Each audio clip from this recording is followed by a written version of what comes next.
Hi, good day. Karon atong buhaton is simple video editing ra gihapon, but duha na ka videos atong ibutang sa atong project nga himo nato sa ka program.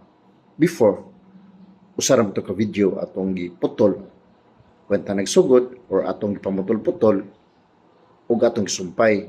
But now, it's more interesting because duha naman ka videos no atong ibutang sa atong program. And we will see. Hinaw, atong duha ka videos na di sa atong project. So, gikan sa atong file, no?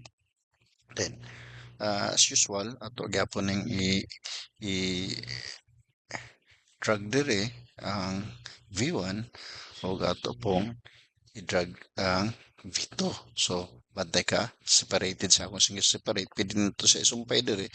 Pero, atong gilain sa gibulan pag-edit nato, sayon na, no? So, sa asa na to himutang. So, as we play the video, no,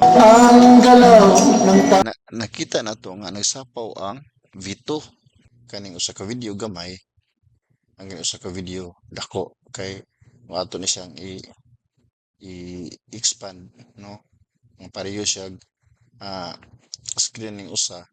So di na to makita nga gasapaw di ay. So na kung gitoy og nganane. So wala siya problema, depende sa atong program nga paghimuon sa video nga atong paghimuon. So pwede man na to ipadaplin dire, diba? Sa ato i-play ang video, so gyapon sa akong ingon nga depende. Pero syempre imong kuhaon ng audio kay magsapaw man siya. So imo siyang unlink ra, no? Then imong kuhaon ng i-click the audio, then boom. So wala siya i-play nimo. So Bawat gawin ay may wala na nagkarambula ang audio.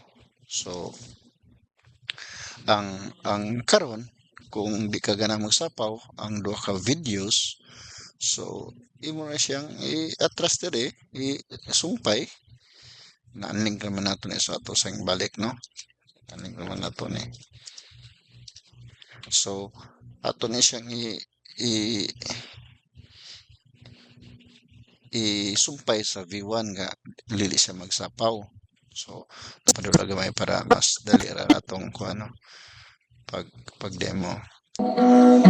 narito ko sa isang lugar na di ko maintindihan. So nagsumpay na ang Buhay. ang V2. So muna akong gibuhat sa akong video before nga akong na-post, no? Akong gibutang ang akong background ang akong usa ka video, indas kanta ko akong background ang usa ka video matong gisulti sa itong ganiha. So karon kung ganahan ka nga ang mauna na pud ang V2, di ko ganahan ari ko V2 akong una kay mura mas nindot ning introduction ang ang V2. So muna siya imong V1. So naulahin na yung V1, no? Then kung ang imong main video is ang V1, dayon like movie, no, lain lang movie o kuan audio and video. So imorang katuning imong V1, then imong istog dire, imong i-insert ang imong V2 di sa tunga, ano, padul nimo sang highlight para maistog na dunga na to gisdog. Okay, dire, then play. So natunga na siya, no? Okay. So natunga na siya. Oh, muna yung final video, siyempre, as usual, nato siya, no? So, okay. So, muna siya, nausa na siya. Play na to. Muna siya. Muna siya, sumpay na siya, no? So, ano lang. O ko lang balik-balik ka lang tong video from one bulahan makabalo mo usang process sa tulo naman ta ka videos karon sa atong simple video editing. Stay tuned lang kay narago mo makatunan. Salamat.